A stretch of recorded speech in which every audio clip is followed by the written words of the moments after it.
بخاری اور مسلم کی متفق علیہ حدیث ہے جس کا مفہوم کچھ یوں بنتا ہے کہ جو شخص مر گیا اس کی قیامت قائم ہو گئی، مرتے ہی قیامت قائم۔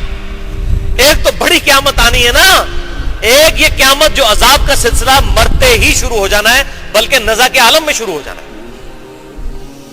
اس کو کہا گیا کہ عذاب کے آنے سے پہلے پہلے اپنے رب کی طرف رجوع لاؤ اور سر تسلیم خم کر دو۔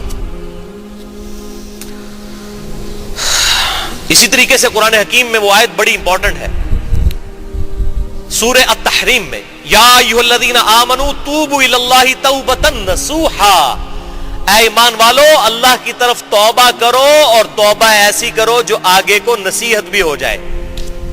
صرف توبہ استغفار کی تسبیح نہ ہو، نصیحت ہو جائے، یہ نہیں توبہ کر کے ہٹیں اور پھر وہی جرم شروع کر دیا۔ قرآن تو اس کو توبہ ہی نہیں مانتا۔ توبہ تو یہ ہے کہ گزشتہ گناہوں پر شرمندگی، آئندہ ان گناہوں سے بچنے کا پکا عہد کرنا، اور پھر اللہ تعالیٰ سے مسلسل ہدایت کی دعا کرتے رہنا کہ اے اللہ اس توبہ پر مجھے استقامت نصیب فرما۔ یہ ہے توبہ، توبۃ نصوحا، ایسی توبہ جو آئندہ کو نصیحت ہو جائے۔ اگر نصیحت نہ ہوئی تو وہ توبہ کیسی ہے؟ وہ تو انسان اپنے ساتھ بھی دھوکہ کر رہا ہے اور اللہ تعالیٰ کو بھی اپنے گمان میں دھوکہ دیا چاہتا ہے، لیکن اللہ ہی ایسے شخص کو غافل کر کے مارے گا۔ اور پھر ساتھ ہی فرما دیا گیا کہ توبہ کا سمبل کیا ہوگا، وَاتَّبِعُوا أَحْسَنَ مَا أُنزِلَ إِلَيْكُم مِّن رَّبِّكُمْ، اور اتباع کرو اس بہترین چیز کی جو اللہ تعالیٰ نے تمہاری طرف نازل کی ہے، من ربکم، تمہارے رب کی طرف سے نازل ہوئی ہے۔ یعنی کیا چیز؟ یہ قرآن۔ اس قرآن کی پیروی کرنا اصل میں توبہ پر استقامت کی اور صحیح توبہ کی دلیل ہے۔ من قبل ان یأتیکم العذاب، اس سے پہلے کہ تم پر عذاب آ تھمکے، موت کا، بغتتاً، اچانک، وانتم لا تشعرون، اور تمہیں شعور بھی نہ، ہوش بھی نہ رہے کہ ہویا کہ میرے نال۔ میں وہ ایئر کریش انویسٹیگیشن دیکھ رہا تھا، مجھے بڑا شوق ہے، نیشنل جغرافک چینل کے اوپر ایئر کریش انویسٹیگیشنز لگتی ہیں، تو ان میں سے ایک کوئی خاتون تھی، ان کا انٹرویو بعد میں لیا گیا، وہ 350 مسافروں میں سے ایک خاتون بچی تھی ایئر کریش میں، 350 میں سے، وہ بھی جہاں پہ وہ پر اور فیوزلاج کا وہ جوائنٹ ہوتا ہے نا، وہ وہاں پر بیٹھی ہوئی تھی۔ وہ ذرا جگہ مضبوط ہوتی ہے ایئر کریش میں، اگر کوئی بچت ہونے والی ہو تو اس جگہ پہ بیٹھے، اس کی بھی خیر ہڈی پسلی ٹوٹ گئی، الٹیمیٹلی ریکور کر گئی۔ اس کا جب انٹرویو لیا گیا کہ جی جب اناؤنسمنٹ ہوئی تھی جہاز کے کیپٹن کی طرف سے کہ اب یہ جہاز بچنے والا نہیں ہے، تو اس وقت آپ پہ کیفیت کیا طاری ہوئی تھی؟ وہ کہنے لگی کہ میرے پہ صرف ایک کیفیت طاری ہوئی کہ کیا میں نے اتنی چھوٹی عمر میں مر جانا تھا؟ میں نے تو سوچا بھی نہیں تھا، میری تو دادی بھی ابھی زندہ ہے کہ میں نے اتنی چھوٹی عمر میں مجھے موت آ جانی ہے۔ یہ تھا وہ ایک لمحہ، یہ سمجھے کہ ایک جو بندہ موت کے منہ سے نکل کے آیا نا، اس کی یہ آپ بیتی ہے۔ 350 مسافروں میں سے ایک بچنے والی، اس نے کہا میں نے یہ چیز سوچی کہ اتنی جلدی میں نے مر جانا تھا، میں نے تو سوچا بھی نہیں تھا۔ اور یہی ہوتا ہے، یہ تو ہر انسان کی ہی سوچ ہوتی ہے۔ ابھی یہ آپ اسلام آباد سے کراچی کی طرف کبھی سفر کریں نا ہوائی جہاز کا، تو بعض اوقات بیچ میں ایئر پاکٹس آتی ہیں نا، جہاز جو ہے نا اس طرح اوپر نیچے ہوتا ہے، تو بڑے بڑے میرے جیسے بھی جو اللہ تعالیٰ سے دور لوگ ہیں نا، وہ بھی کلمہ پڑھنا شروع کر دیتے ہیں، استغفار کرنا شروع کر دیتے ہیں، لیکن جیسے ہی سیڑھیوں سے نیچے اترتے ہیں کہتے ہیں شکر ہے یا اللہ بچا لی، انہوں اپنی مرضی زندگی کٹا گیا۔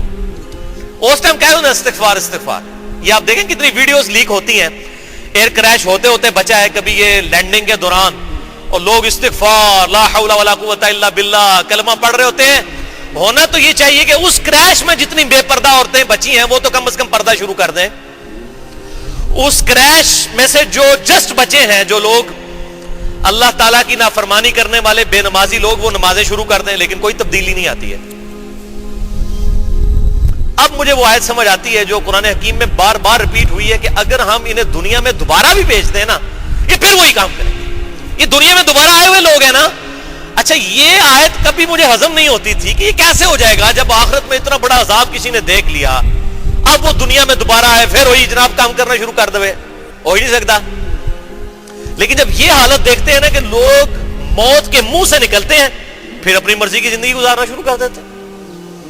ایک دفعہ میں اسلام آباد میں پشاور موڑ سے ایک ٹیکسی لی تو ٹیکسی ڈرائیور مجھے بتانے لگا کہ میں تو جی موت کے منہ سے واپس آیا ہوں، میں نے یہ روڈ سے ہٹا کے ٹیکسی کھڑی کی ہوئی تھی تو اچانک پیچھے سے ایک بہت بڑا ڈیمپر، یہ موت کے گولے ہیں بڑے بڑے، یہ جو ڈیمپر ہے نا ہمارے یہاں پہ چل رہے ہوتے ہیں بغیر بریکوں کے، کسی وقت کسی گاڑی پہ چڑھ سکتے ہیں، ان سے بچ کے انسان کے، ویسے تو موت اللہ کے اختیار میں، لیکن اپنی طرف سے احتیاط ضرور کرنی چاہیے۔ تو وہ کہتے ہیں جی وہ ڈیمپر آ کے میرے اوپر چڑھا، بالکل پس گئی میری ٹیکسی، اور لوگوں نے تو گمان کیا کہ یہ بندہ بچا نہیں ہوگا، بہرحال ہڈی پسلی میری ٹوٹ گئی۔ شفا انٹرنیشنل میں تقریباً 1 سال تک کہتا ہے جی میں علاج کرواتا رہا، ملینز آف روپیز لگ گئے، الٹیمیٹلی میں الحمدللہ موت کے منہ سے واپس آ گیا۔ اللہ نے منو نوی زندگی دیتی ہے جی، منو تے آگے رشتہ دار بھی مل گئے سن کہ پائی انہیں نیچے بچنا، انہیں وینٹیلیٹر تے چڑھ گیا۔ وینٹیلیٹر پہ چڑھا ہوا بندہ کدھر بچتا ہے؟ اچھا جی، میں نے کہا جی اس کے بعد آپ کی زندگی میں چینج آ گئی ہوگی، تو میں نے اس سے پہلا سوال یہ کیا کہ میرے بھائی نماز پڑھتے ہیں؟ کہتا جی کدے ٹائم مل جاتا جمعے دی نماز پڑھ لی تھی۔ میں نے کہا صدق اللہ العظیم، اللہ نے سچ فرمایا کہ اگر یہ لوگ دنیا میں دوبارہ بھیج دیے جائیں تب بھی وہی کام کریں گے جو یہ پہلے کرتے تھے۔ یہ دنیا میں واپس ہی آیا نا جی بندہ، پھر وہی کام۔ اللہم اجرنا من النار، اللہم اجرنا من النار، اللہم اجرنا من النار، اللہم من احییتہ منا فاحیہ علی الاسلام ومن توفیتہ منا فتوفہ علی الایمان۔ اللہ تعالیٰ فرماتا ہے اچانک موت تم پر آ جائے اور تمہیں ہوش بھی نہ رہے،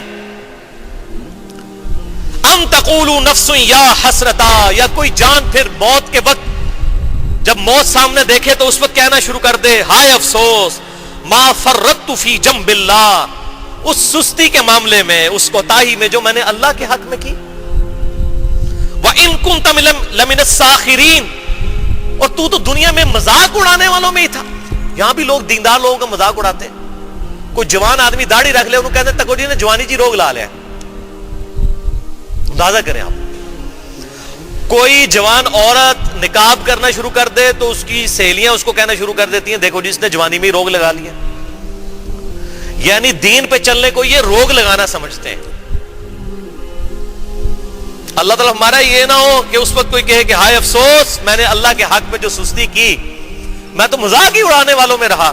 او تقولو، یا پھر یہ کہنا شروع کر دے لو ان اللہ ہدانی، کاش دنیا میں اللہ نے ہی اگر مجھے ہدایت دے دی ہوتی، لکنت من المتقین، میں بڑا پرہیزگار ہوتا۔ یہ وہی بات جو لوگ کرتے ہیں، اور جی دعا کرو اللہ تعالیٰ توفیق، آج تک کسی نے کہا جی دعا کرو جناب میں ہوں کھانا کھان چلا اللہ تعالیٰ توفیق دے میں روٹی منہ پا ہی لواں؟ نہیں۔ یا کوئی بندہ پیشاب کرنے کے لیے جا رہا اور کہ جی دعا کرو میں صحیح سلامت کر رہا ہوں، حالانکہ بہت بڑی آزمائش ہوتی ہے، پیشاب کا نکل جانا اللہ تعالیٰ کی طرف سے بہت بڑی نعمت ہے۔ رک جائے تو زمین و آسمان کی ساری مخلوقات مل کے کسی کا پیشاب نہیں جاری کر سکتی، لیکن کوئی شخص نہیں کہتا کہ جی دعا کرو جی، کیوں؟ وہ ہمارے اندر پیشن ہوتا ہے کہ جی کرنا ہے۔ جب بھی بات آتی ہے کتاب و سنت پہ چلنے کی، اللہ کے تابع فرمان بننے کی، فوراً نہیں کہتے جی دعا کرو جی۔ اور میرے بھائی دعا کرنے سے کیا ہونا ہے جب ہماری اپنی نیت ہی اندر سے بدلنے کی نہیں ہے، ہم خود ہی بے ایمانی پر اترے ہوئے ہیں۔ دعا کرنے سے کچھ نہیں ہونا جب تک اپنی کوشش نہیں ہوگی۔ ایمان اور اللہ تعالیٰ کو رسپانس کرنا اور آخرت کی ہمیشہ کی کامیابیاں حاصل کرنا، یہ اس کائنات کی سب سے ایلیٹ چیز ہے۔ یہ اللہ تبارک و تعالیٰ کبھی بھی کسی شخص کو پلیٹ میں رکھ کے نہیں دے گا۔ یہ فٹ پاتھ پہ بیٹھے ہوئے شخص کو جس طرح لوگ بھیک ڈال کے چلے جاتے ہیں اس طریقے سے ہدایت نہیں ملنے والی میرے بھائیوں۔ اللہ تبارک و تعالیٰ اسی کو ہدایت دے گا جو اس کی راہ میں کوشش کرے گا۔ والذین جاہدوا فینا لنہدینہم سبلنا، جو لوگ ہماری راہ میں کوشش کریں گے ہم اپنی راہیں ان کے لیے کھول دیں گے۔ جو کوشش نہیں کرے گا کوئی راہ نہیں اس کے لیے کھولی جائے گی میرے بھائیوں۔ جتنے بھی کوشش کریں گے اتنا ہی اللہ تعالیٰ کی طرف سے پازیٹیو رسپانس ملے گا۔ تو یہ اللہ تعالیٰ کا وعدہ ہے، آپ اس کو اللہ تعالیٰ کا اصول سمجھ لیں، اللہ تعالیٰ کی طرف سے قانون سمجھ لیں کہ جب تک کوئی شخص خود کوشش نہیں کرے گا اللہ تبارک و تعالیٰ اس شخص کو ہدایت نہیں دے گا۔ اور یہ دیکھ لیں، یہ وہی جملہ ہے جو اکثر لوگ بولتے ہیں، اے جی دعا کرو جی اللہ ہمارا یہ نہ ہو کہ موت آ دھمکے تم پر اور تم کہو ام تقولوا لو ان اللہ ہدانی لکنت من المتقین، اگر اللہ ہی مجھے ہدایت دے دیتا میں پرہیزگاروں میں شامل ہو جاتا. یعنی یہ اپنی گمراہی کا وبال بھی اللہ پہ ہی ڈال دیا. نعوذ باللہ من ذالک. او تقول حین تری العذاب, یا تم میں سے کوئی شخص یہ کہنا شروع کر دے جب موت کا عذاب اس پر آ جائے, لو ان لی کرۃ فاکون من المحسنین, اگر کاش میں دنیا میں دوبارہ ایک دفعہ چلا جاؤں نا تو میں نیکوکاروں میں شامل ہوں. یہ وہی بات, ایک بار پھر یا اللہ دنیا بھیج دے. کچھ بھی نہیں ہونا میرے بھائی, جس طرح پہلے زندگی گزر رہی تھی اس طرح ہی گزرے گی. جس نے اس دنیا کی زندگی میں گاڈ کو سیریس لیا اسی نے اگر دوبارہ دنیا کی زندگی میں آیا اسی نے ہی دوبارہ گاڈ کو سیریس لینا ہے, اور جس نے کیجول لیا اس نے کیجول ہی لینا ہے. موت کے وقت جتنے یہ لیم ایکسکیوزز انسان کہے گا نا, کاش میں دنیا میں دوبارہ بھیج دیا جاؤں, کاش مجھے موقع مل جاتا, میں نیکوکاروں میں شامل ہو جاتا, یہ جتنے بھی لیم ایکسکیوزز ہیں, کاش اللہ تعالیٰ مجھے زبردستی ہدایت دے دیتا تو میں ہدایت پہ ہوتا. ان کے جواب میں اللہ تعالیٰ نے یہی ہم پر مہربانی فرماتے ہوئے موت سے پہلے ہی اس کا جواب دے دیا. سنیں, بلا قد جاءتک آیاتی, کیوں نہیں اے انسان تیرے پاس میری آیتیں تو آئی تھی, قرآن کی شکل میں اتنی بڑی دھمکی تو آئی تھی. فکذبت بہا, تو اس کو جھٹلاتا رہا. کسی نے تو قرآن کو ماننے سے انکار کر دیا, کسی نے قرآن کی ماننے سے انکار کر دیا. ایک ہے اللہ اور اس کے رسول کو ماننا, اور ایک ہے اللہ اور اس کے رسول کی ماننا. صرف کو ماننے سے کچھ نہیں ہوگا, کی ماننی پڑے گی. تو میری آیات تو تیرے پاس آئی تھی, واستکبرتا, لیکن تو تکبر ہی کرتا رہا. وکنت من الکافرین, اور تو انکار کرنے والوں میں ہی رہا. یہ کافر کا ترجمہ فوراً وہ لے لیتے, کوئی ہندو, کوئی عیسائی, کوئی سکھ. اور بھائی کافر عربی زبان میں کہتے ہیں انکار کرنے والوں کو. یہ کافر جو ہے نا, یہ پنجابی والا کافر نہیں ہے, یہ عربی کا ہے. عربی زبان میں کافر کہتے ہیں انکار کرنے والے کو, چاہے وہ عقیدے میں انکار کرے وہ بھی کافر, چاہے اپنے عمل میں انکار کرے وہ بھی کافر. عقیدے کے انکار کو تو ہم سبھی کفر سمجھتے. کوئی اللہ اور اس کے رسول کو نہیں مانتا کافر کہا جاتا ہے. جو اللہ اور اس کے رسول کی نہیں مانتا شریعت کی ٹرم میں وہ بھی کافر ہے, عملاً. اعتقاداً مسلمان لیکن عملاً تو کافر. لہذا جن جن آیات میں یہ کفر کی بات ہو رہی ہے وہ ساری فٹ ان ہوگی اسے. صحیح مسلم میں حدیث ہے انٹرنیشنل نمبر کے مطابق کتاب الایمان چیپٹر میں 246 نمبر, کہ آپ صلی اللہ علیہ وسلم نے فرمایا کہ بندے کے کفر, بندے کے شرک اور ایمان کے درمیان فرق نماز ہے. یعنی نماز پڑھنے والا مومن اور مسلم, اور نہ پڑھنے والا عملاً تو کافر ہے. اسی کی ایکسپلینیشن جامعہ ترمذی کی صحیح حدیث ہے انٹرنیشنل نمبر کے مطابق 2621, کہ آپ صلی اللہ علیہ وسلم نے ارشاد فرمایا جس شخص نے جان بوجھ کر نماز ترک کی گویا اس نے کفر کر دیا. کیوں؟ عملاً تو اس نے اللہ کی نہیں مانی نا. اب وہ بے شک کہتا رہے میں عقیدے میں مسلمان ہوں, عملاً تو اس نے اللہ کا انکار ہی کر دیا, اس کے محبوب صلی اللہ علیہ وسلم کا انکار ہی کر دیا. تو اللہ تعالیٰ فرماتا ہے میری آیات آئی تھی لیکن تو انکار کرنے والوں میں رہا. وَيَوْمَ الْقِيَامَةِ تَرَى الَّذِينَ كَذَبُوا عَلَى اللَّهِ وُجُوهُهُمْ مُسْوَدَّةٌ, اور قیامت والے دن وہ لوگ جنہوں نے اللہ کے اوپر جھوٹ باندھا. کیا جھوٹ باندھا؟ اے اللہ جو کچھ بھی ہے تیرے محبوب کی امت سے ہیں, یہ جھوٹ باندھا. یہ اللہ کے محبوب کی تعلیمات ہے صلی اللہ علیہ وسلم. ٹھیک ہے آپ صلی اللہ علیہ وسلم کی شفاعت نصیب ہوگی, لیکن اس کی بنیاد پر کہیں اللہ کے محبوب صلی اللہ علیہ وسلم نے یہ نہیں کہا کہ تم دیدہ دلیری کے ساتھ میری مخالفت پہ اتر آؤ, اللہ کی نافرمانیاں شروع کر دو اور پھر کہو کہ جو کچھ بھی ہے اللہ تیرے محبوب کی امت سے ہے. اگر دنیا میں مورل لاز ایکٹیو ہوتے واللہ اسی وقت آ کے سر پہ جوتی پڑتی کہ محبوب صلی اللہ علیہ وسلم کا نام لیتے اور کرتوت اپنے دیکھو. یہ تو اللہ تعالیٰ کی طرف سے مورل لاز ایکٹیو نہیں ہے, دنیا میں صرف فزیکل لاز ایکٹیو. آپ زبان پہ کوئلہ رکھیں گے زبان جل جائے گی, جھوٹ بولنے سے زبان نہیں جلے گی, کیونکہ جھوٹ بولنا ایک مورل جرم ہے, اخلاقی جرم ہے. قیامت والے دن یہ تمام مورل لاز ایکٹیو ہو جائیں گے. اسی لیے قرآن حکیم میں ہے کہ جو لوگ یتیموں کا مال نہ حق ہڑپ کرتے ہیں اپنے پیٹوں میں دوزخ کی آگ بھر رہے ہیں. حالانکہ دنیا میں تو یہ آگ نہیں محسوس ہو رہی, پورے پلاٹ ہضم کر جاتے ہیں لوگ, کچھ محسوس نہیں ہوتا. داڑیاں بھی رکھی ہوتی ہیں, نمازیں بھی پڑھ رہے ہوتے ہیں, لوگوں کی جائیدادوں پہ قبضہ کیا ہوتا ہے, بہنوں کی وہ وراثت دبا جاتے ہیں, بڑا بھائی ہے تو چھوٹے بھائیوں کی جائیداد دبا لیتا ہے. اور جنازہ بھی ہزاروں لوگ پڑھ جاتے ہیں اور لوگ کہتے ہیں بڑا خوش نصیب ہے. یہ تو اللہ تعالیٰ کی بارگاہ میں تو اس کا کوئی کرائٹیریا یہ والا تو نہیں ہے نا, اپنے پیٹ میں دوزخ کی آگ بھر رہے. تو یہ مورل لاز اگر ایکٹیو ہوتے نا تو اللہ تعالیٰ دنیا ہی میں بتا دیتا. جب کوئی کہتے ہیں نا جو کچھ بھی ہے اللہ تیرے محبوب, یہ اصل میں پتہ کیا ہم کیا کہہ رہے ہوتے ہیں, اللہ اسی بندے دا پتر کو نہیں بننا, جو لولے لنگڑے بے نمازی تیرے نبی دے نافرمان ہے این جی سانو چک لے, این جی قبول کر, اسی اپنے آپ کو سیدھا کو نہیں کرنا, یہ کہہ رہے ہوتے ہیں اصل میں. تو محبوب صلی اللہ علیہ وسلم کی نسبت کا خیال بھی اللہ تعالیٰ ہمیں رکھنے کی توفیق دے, آمین. تو قیامت والے دن وہ لوگ جو اللہ پر جھوٹ باندھتے رہے, وجوہہم مسودہ, ان کے چہروں پر سیاہی چھا رہی ہوگی. الیس فی جہنم مثوی للمتکبرین, کیا جہنم تکبر کرنے والوں کا برا ٹھکانہ نہیں ہے؟ کن کا؟ تکبر کرنے والوں کا. یہ تکبر کی ڈیفینیشن جو ہے نا وہ صحیح الاسناد حدیث میں آئی ہے, بہترین. صحیح مسلم میں حدیث ہے انٹرنیشنل نمبر کے مطابق کتاب الایمان چیپٹر میں 265 نمبر, کہ آپ صلی اللہ علیہ وسلم نے ارشاد فرمایا جس کے دل میں رائی کے دانے کے برابر بھی تکبر ہوا وہ جنت میں نہیں جا سکتا. صحابہ نے عرض کیا اللہ کے محبوب صلی اللہ علیہ وسلم, بسا اوقات ہماری خواہش ہوتی ہے کہ ہمارے کپڑے اچھے ہوں, ہماری جوتیاں اچھی ہوں, کیا یہ بھی تکبر ہے؟ آپ صلی اللہ علیہ وسلم نے ارشاد فرمایا یہ تکبر نہیں ہے, اللہ بھی خوبصورت ہے اور خوبصورتی کو پسند فرماتا ہے. تکبر یہ ہے کہ تم حق بات سے اناد کرو اور دوسروں کو حقیر سمجھو. یہ دو چیزیں. حق بات سے اناد کیا ہے؟ اگر کوئی بات کتاب و سنت میں آ گئی اور میرے دل نے گواہی دی کہ بات ٹھیک ہے, اب میں اس کو قبول نہیں کرتا, میرا تکبر ہے, میری اکڑ ہے. اگر کسی شخص نے بخاری اور مسلم میں نماز کا طریقہ پڑھ لیا کہ آپ صلی اللہ علیہ وسلم رکوع میں جاتے وقت اور رکوع سے اٹھتے وقت رفع الیدین کرتے تھے, اب وہ کہ جی میرے بزرگ پاگل سن, ایڈے وڈے وڈے علماء غلط کام کرتے رہے نے.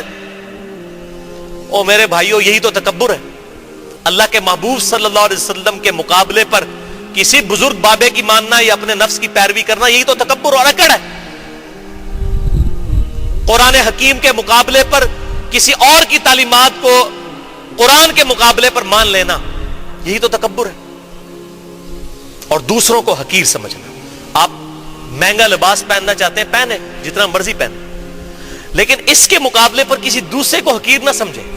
جس کو اللہ نے نہیں دیا تو اسے نہ دے کر آزمایا, آپ کو دے کر آزمایا. اس کی بنیاد پر کسی کو حقیر جاننا, یہ اللہ تبارک و تعالی کے عذاب کو دعوت دینے والی بات ہے. یہ ہے اصل میں تکبر.